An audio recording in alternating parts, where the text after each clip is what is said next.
Bonjour, c'est Gilles du site boursicoté.com. Voici l'analyse technique des principales paires de devises du marché Forex pour cette journée du mardi 8 octobre 2013.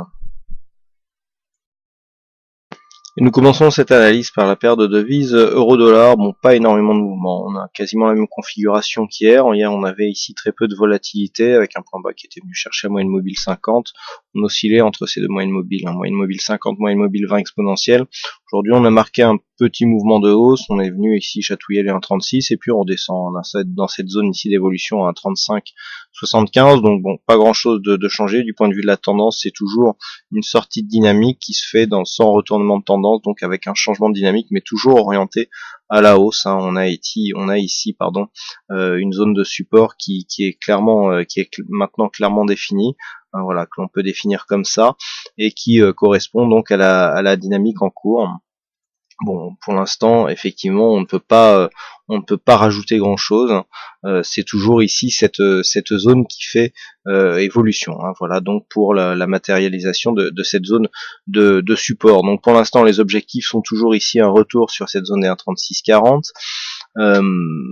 Sur une rupture ici de cette zone de support, on pourrait commencer à valider la dynamique en cours, mais tant qu'on ne dépasse pas, je dirais, la zone ici des 1,3475, il n'y aura pas de signal de retournement profond. Le fait d'avoir ici une cassure de cette zone de support, là effectivement pourrait nous faire craindre un retour du mouvement baissier, si toutefois crainte il devait y avoir. Donc ici, tant qu'on reste au-dessus de ce support, on visera un 36,40. Par contre, sur une rupture ici confirmée par la cassure de cette zone des 1,3475, eh bien on pourra venir tester un contact ici sur cette zone des 1,3440 qui représente, je le rappelle, le retracement des 38,2% de Fibonacci appliqué à l'intégralité de cette tendance court terme.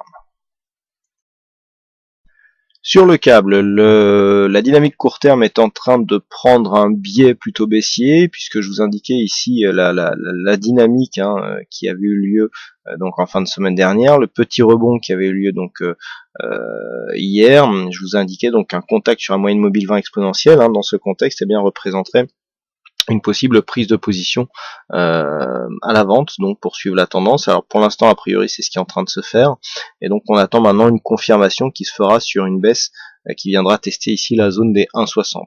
Donc pour l'instant, du point de vue du fond de tendance, on est toujours orienté à la hausse sur cette dynamique ici. On n'a pas de point bas qui est venu casser ici un précédent point bas significatif. Je rappelle que le dernier point bas significatif se trouve sur le plus bas de cette bougie à 1,5955.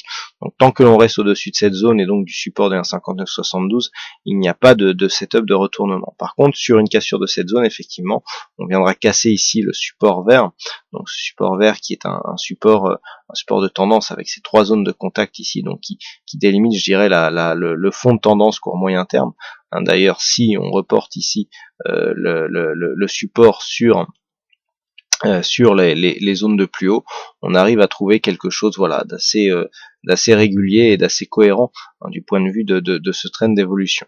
Donc si on casse ici cette zone de support et cette zone de support oblique en vert, eh bien il y aura bien sûr une rupture de la dynamique haussière court moyen terme qui se traduira par donc l'entrée dans une phase de consolidation.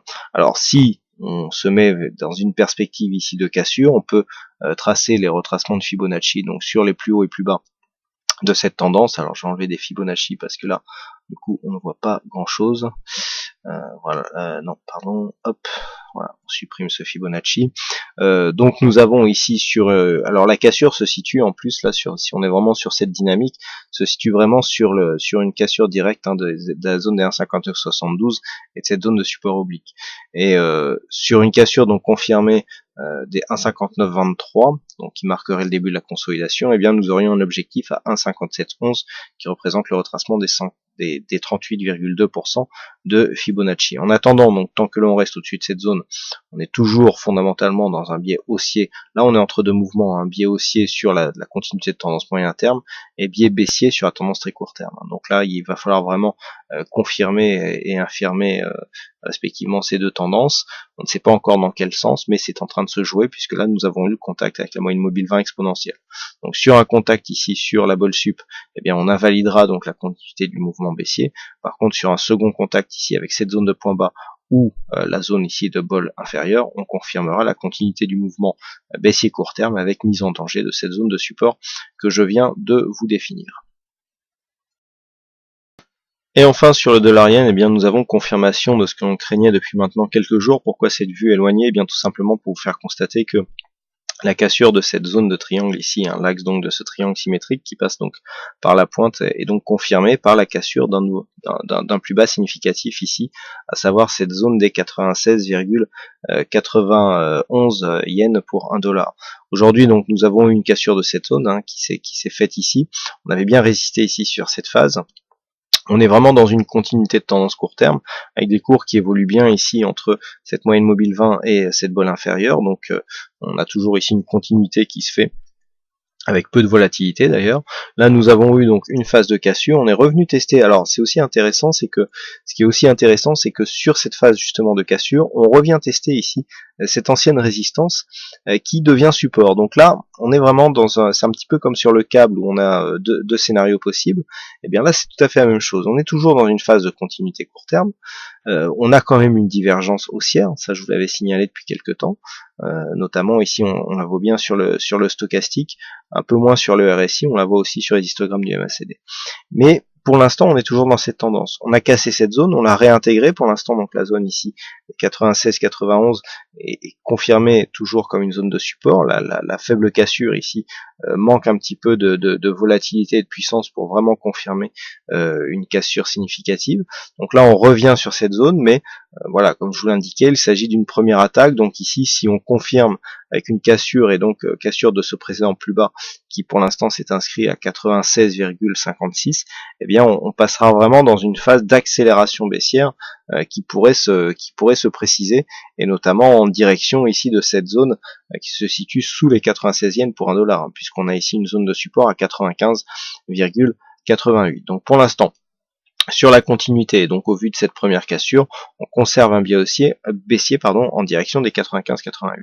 Pour avoir un retournement donc au niveau de cette zone, il faudrait ici que ce début de rebond permette un franchissement ici de cette moyenne mobile 20 exponentielle, contact avec cette zone des 97,47 yens pour 1 dollar, simultané avec la bol supérieure. Donc là, on aurait un début de signal de retournement. Vous voyez que le dernier plus haut significatif se situe ici sur cette zone, zone de contact avec la moyenne mobile 20, c'est les cours de clôture de vendredi. Le fait que l'on vienne ici, on ne valide pas tout de suite un retournement. Il faudrait casser cette zone avec une dynamique assez forte pour vraiment nous donner un signal de retournement. Et donc sans signal de retournement, nous sommes toujours dans un biais baissier court terme. Voilà ce que nous pouvons dire donc sur l'analyse technique de ces principales paires de devises du marché Forex. Il ne me reste plus qu'à vous souhaiter à toutes et à tous une bonne soirée, bonne chance dans vos prochains trades, et on se donne rendez-vous dès demain pour d'autres analyses techniques en vidéo. Bonsoir à tous.